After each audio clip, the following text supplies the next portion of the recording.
MOAची meeting होत असते. त्याच्यामध्ये महाराष्ट्र ऑलिम्पिक असोसिएशनची मीटिंग होत असताना यावेळेस उद्याच्या 4 वर्षाच्या करता आम्हाला पदाधिकाऱ्यांची निवड आणि सन्माननीय सदस्यांची निवड ही त्या बाबतीमध्ये करायची होती.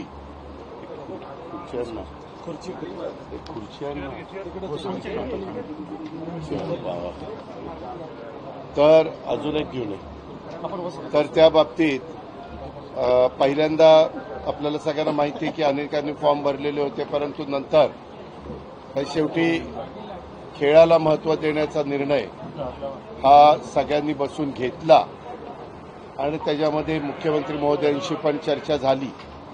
मुख्यमंत्री महोदय हे बिहारला प्रचाराला आहेत, ते रात्री उशिरा येतील किंवा उद्या सकाळी येतील आणि मग आम्ही जेवढ्यांनी फॉर्म भरलेले होते त्या सगळ्यांनी माघार घेतली.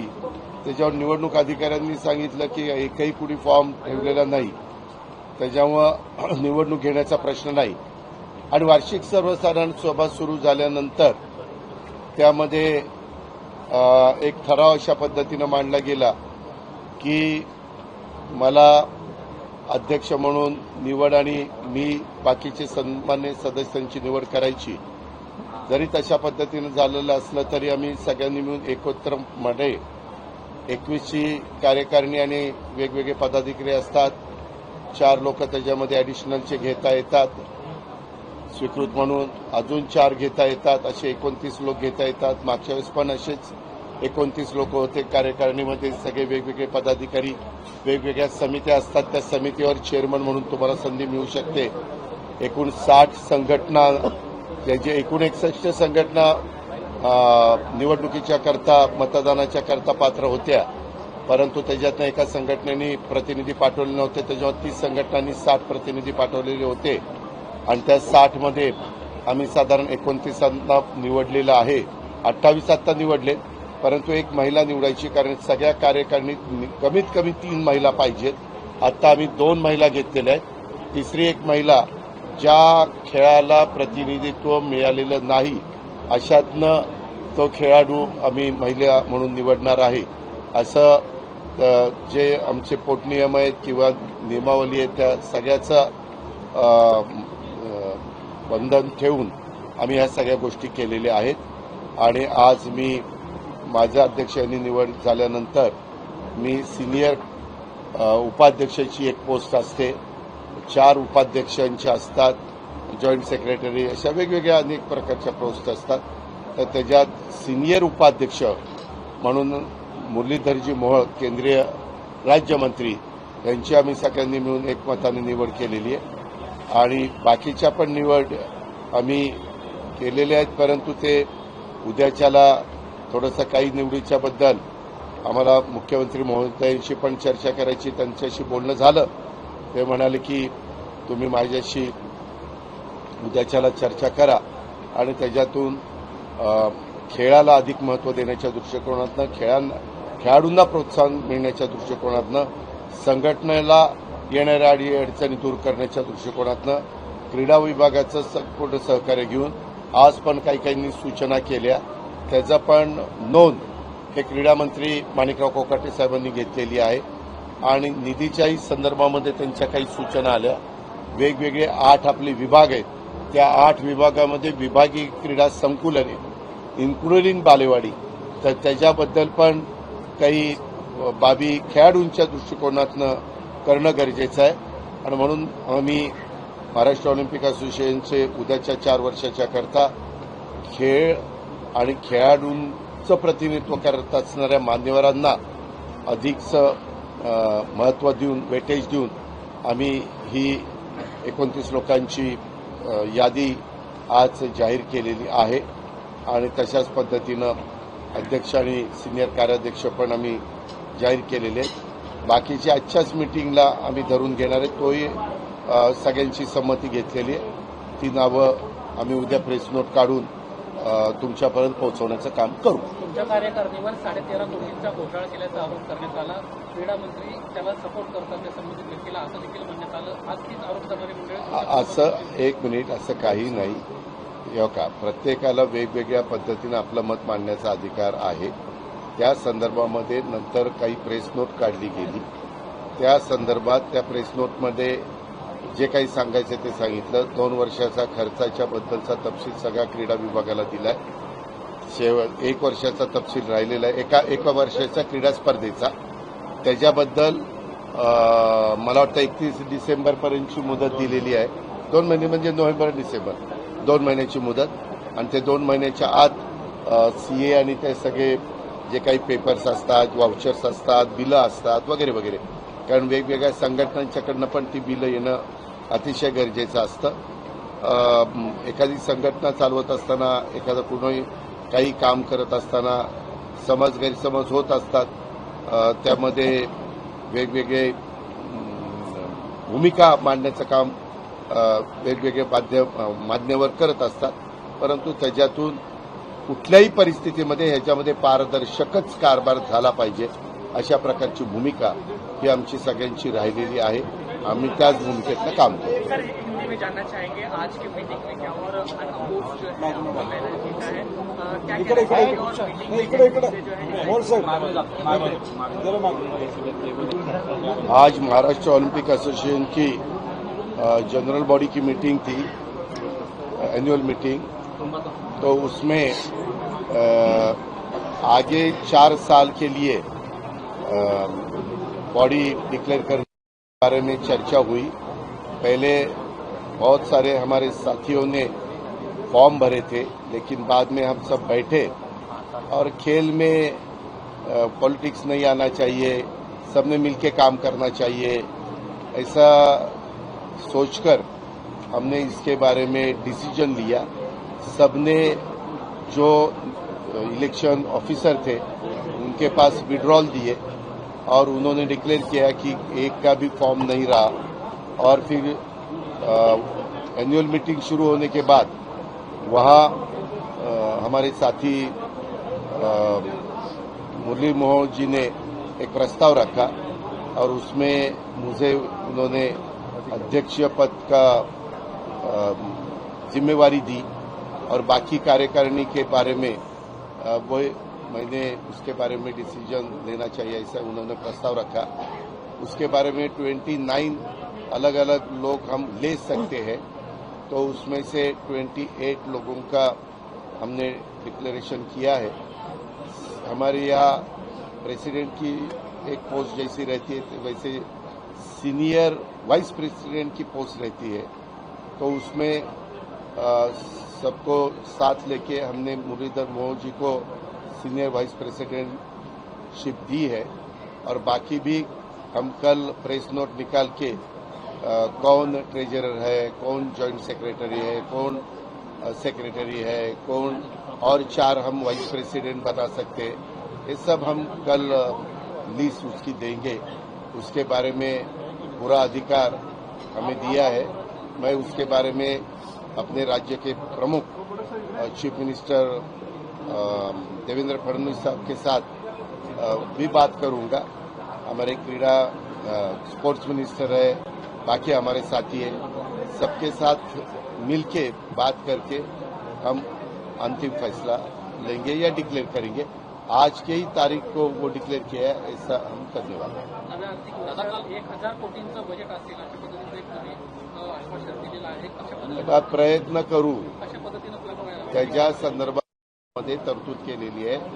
परंतु ज्या प्रकारे आज विधायक सूचना अनेक संघटनांनी केल्या त्याच्यामध्ये काही काही संघटना काम खूप चांगल्या करतात, परंतु आर्थिक बाबतीमध्ये त्यांना तेवढा सपोर्ट मिळत नाही आणि त्याच्यामुळे त्या खेळामध्ये त्या खेळाडूंना जे इन्फ्रास्ट्रक्चर द्यायला पाहिजे, जे प्रशिक्षक चांगले त्यांनी प्रशिक्षण द्यायला पाहिजे ते द्यायला अडचणी येतात. आणि म्हणून आम्ही क्रीडा मंत्र्यांना सूचना केली की आपण तसा प्रस्ताव पाठवा.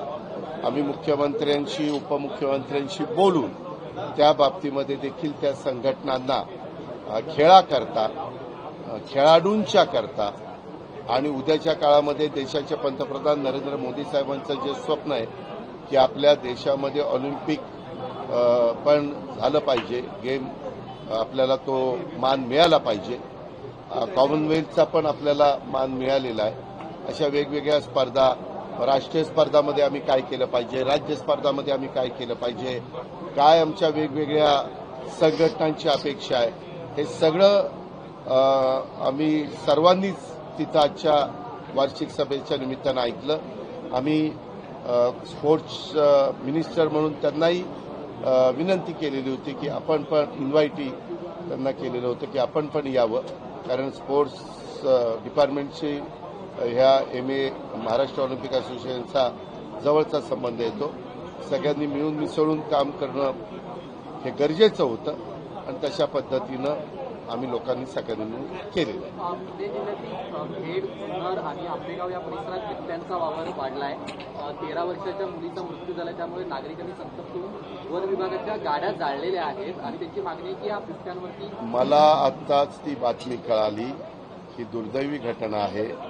मी त्याच्या संदर्भामध्ये केंद्रीय मंत्री भूपेंद्र यादव साहेबांची वेळ मागतो. उद्याच मी मुख्यमंत्र्यांशी पण ह्याविषयी बोलणार आहे, कारण आता लोकांची सहनशीलता संपलेली आहे. लोकांनी खूप काही सहन केलं, फार घरात त्याच्यामध्ये मनुष्यहानी झालेली आहे आणि एवढा बिबट्यांचा वावर वाढलाय. त्याच्यामध्ये काही जे काही फॉरेस्ट डिपार्टमेंटच्या संदर्भातले कायदे आहेत की काही प्राण्यांना तुम्ही मारू शकत नाही, हे जरी खरं असलं तरी हे बिबटे जंगलातले नाही, हे उसामध्ये वाढलेले बिबटे आहेत. विशेषतः आमचा जुन्नर, आंबेगाव, खेड, शिरूर आणि पारनेर, अकोले ह्या सगळ्या भागामध्ये पार हे आता दौंड वगैरे परिसरात पण यायला लागलेले आहेत आणि ऊसामध्ये ह्यांची पैदास होते.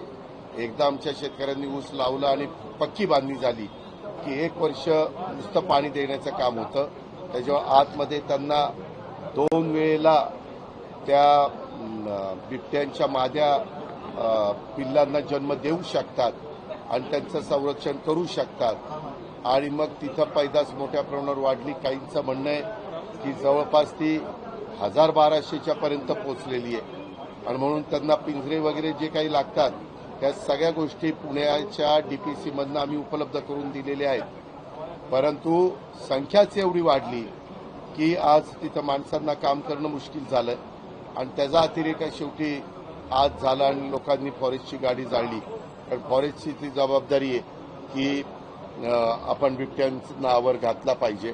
आता ही कुठल्या डिपार्टमेंटची जबाबदारी आहे हे आम्ही एक दुसऱ्यावर ढकलाढकली न करता ही आमची राज्य सरकारची जबाबदारी आहे. आम्हाला केंद्र सरकारच्या वन विभागाची पण त्याच्यामध्ये मदत लागणार आहे. त्या मंत्र्यांशी पण आम्ही बोलू. आम्ही आत्ता संपर्क साधण्याचा प्रयत्न केला होता, परंतु दुर्दैवाने आत्ता माझा संपर्क झाला नाही. परंतु मी पुन्हा रात्री संपर्क साधण्याचा प्रयत्न करीन. मुख्यमंत्र्यांना तर उद्याच वेळ मागितलेली आहे. मला या संदर्भात दिलीप वळसे पाटील साहेबांचा फोन आला होता. जिल्हाधिकारी डुडी यांचाही फोन आलेला होता. अनेक तिकडच्या भागातल्या सहकाऱ्यांनी पण फोन केले की बाबा हे आता थांबलं पाहिजे, नाहीतर लॉ अँड ऑर्डरचा प्रश्न त्या ठिकाणी निर्माण होईल. अशा प्रकारची परिस्थिती झालेली आहे आणि ह्या गोष्टीला आता कुठल्याही परिस्थितीमध्ये पायबंद घातलाच पाहिजे. अर्थात तो कायद्याच्या नियमाच्या अधीन राहून घातला पाहिजे. कारण मी नुसतं असं म्हणू शकत नाही की ते गोळ्या घाला किंवा आणखीन काही करा. त्याबद्दल रितसर ज्या काही परवानग्या असतील, आपण बघा कधी कधी एखादा टायगर हा त्यांनी भक्ष्य मनुष्याचं त्याला चटक लागली तर मग आपण परवानगी घेऊन त्याला जो काही त्याचा बंदोबस्त करायचा तसा करतो. परंतु हे 1-2 नाहीये, हे शेकडोनी वाढलेले. तर मध्ये आम्ही पकडून वनतारा तिकडं पण 50 बिबटे पाठवण्याचं निर्णय घेतला आणि त्याला वनताराच्या प्रमुखांनी पण सांगितलं तुम्ही पाठवा. परंतु 50नी प्रश्न सुटत नाही. त्याची नसबंदी करून पण प्रश्न सुटत नाही, कारण नसबंदी केली तर इथून पुढची पैदास थांबेल, पण त्यांचे हल्ले तर काही थांबणार नाही. त्याच्यामुळे यांना पकडून असं बंदिस्त काही एरिया करून त्याच्यामध्ये ते ठेवावं लागेल जोपर्यंत त्यांचं पुढचं आयुष्य राहिलेलं आहे. आणि त्यांना बाकीची सगळी व्यवस्था तिथं राहण्याच्या दृष्टिकोनातनं अन्न आणि पाणी ह्याचे करून द्यावी लागेल. तर ते काय करावं लागेल आणि ते कायद्याच्या नियमाच्या सुप्रीम कोर्टाने वेळोवेळी दिलेल्या निर्णयाच्या अधीन राहून करण्याचं काम आम्ही करणार आहोत. कर्नाटकचे आमदार लक्ष्मण सवदी यांनी मराठी माणसाला धमकी दिली. मराठी माणसाने घरातच बसावं, नाही तर आम्ही मुंबई कर्नाटकला जोडण्याची मागणी करू अशी धमकी दिली. एवढं काय असल्या धमकीला आम्ही भीक घालत नाही.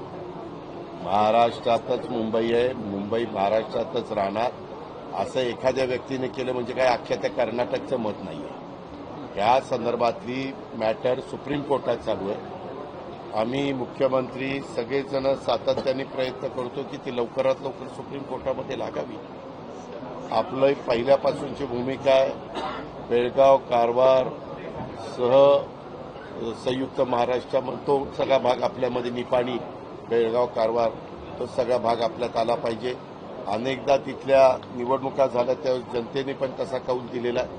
परंतु नंतरच्या काळामध्ये त्या गोष्टीला आता 2-3 पिढ्या लोक मागणी करतायत, आंदोलन करतात, प्रयत्न करतायत, ह्या सगळ्या गोष्टी करतायत आणि त्याच्यामुळं असा कुठला दिवस आला की मग तशात त्यांनी मागण्या केल्या तर त्या मागण्याला काही अर्थ राहत नाही. शेवटी सुप्रीम कोर्ट सर्वोच्च आहे आणि सुप्रीम कोर्ट दोन्ही भागाच्या स्टेटचं ऐकेल, वकिलांची बाजू ऐकून घेईल आणि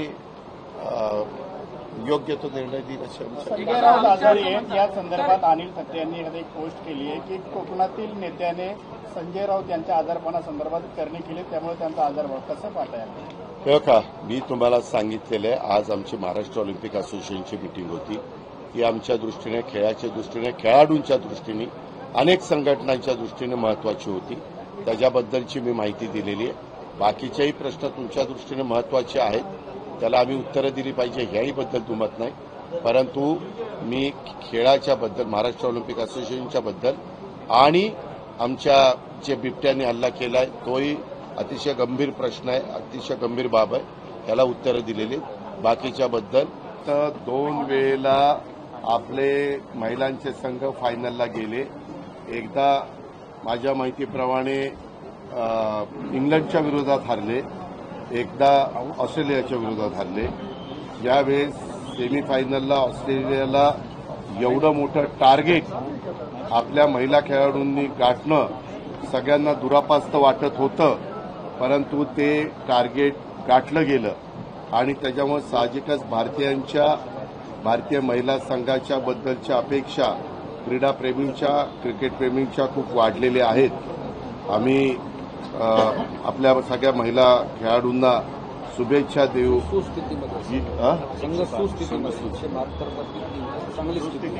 आत्ताची परिस्थिती तरी जी काही आहे लेटेस्ट 172 इन आउट अशी आपली परिस्थिती. किती ओव्हर? 30 ओव्हर. अजून 20 ओव्हर बाकी आहेत.